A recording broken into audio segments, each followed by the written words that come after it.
All right, Numbers chapter 5, let's call this one mitigation, which one site defines as the action of reducing the severity, seriousness, or painfulness of something. If the definition didn't make it obvious that something is typically unpleasant. And that's where we are right now in Numbers 5, where we are revisiting some of the things that the law either described as unclean or dysfunctional in the camp.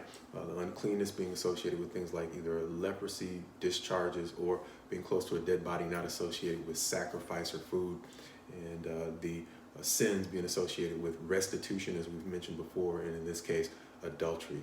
The tie that binds all of these things is, as opposed to looking at a sacrifice for atonement, what we're looking at now is the ways in which these things cause a separation between the individual affected and the nation of Israel. And sometimes that separation is required to mitigate the damages that the community could otherwise suffer. Look at it this way.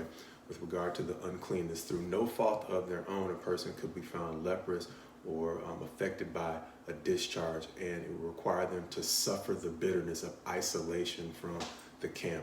Restitution is more along the lines of something that is the fault of the individual who's either deprived a person of their property or damaged their property, who has to make it whole.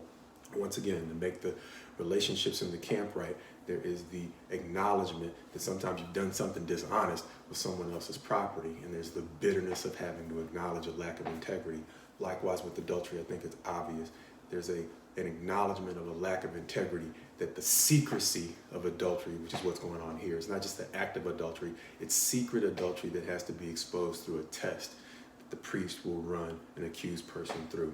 And the shame of having to admit that is a part of the bitterness of restoring peace to the community. But understand it like this, moving it more up to date. With regard to the quarantine aspect of what we're seeing here, it's not all that different from what we saw with quarantine and trying to mitigate the effects of a global pandemic with COVID.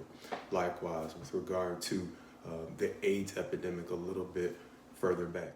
I didn't fully understand the impact of the AIDS virus until I went to a part of the world that was heavily impacted by it, to the point where it had become an epidemic, if not a pandemic, to the point where some estimates suggested that at some point, 1 in 4 people had been affected by the virus in certain demographics.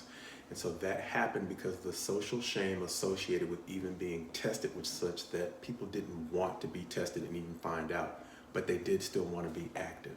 And so that created a situation where they failed to mitigate, and therefore the virus grew and grew until it ravaged an entire generation. On the other end, I got to hear stories of the Yom Kippur War, and sometimes you will hear of levels of sacrifice in the battlefield, where in this particular circumstance, a grenade was thrown into a bunker where a number of soldiers were hiding. One decided to step up and throw themselves on the grenade to mitigate the damage done to his fellow soldiers. And so that's two extremes. And so that's what we're seeing here in Numbers 5. It's talking about the degree to which mitigation is required to heal a community. And in the absence of mitigation, all of the consequences that can happen when individuals fail to step up and try to put the interests of the community before themselves. Understanding that it is very difficult to carry the burden of social shame in certain circumstances.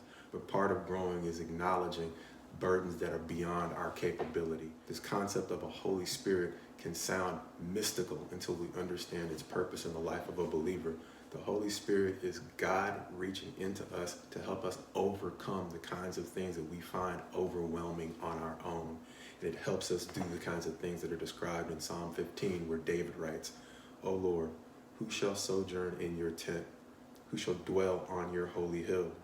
He who walks blamelessly and does what is right and speaks truth in his heart, who does not slander with his tongue and does no evil to his neighbor, nor takes up a reproach against his friend, in whose eyes a vile person is despised, but who honors those who fear the Lord, who swears to his own hurt and does not change."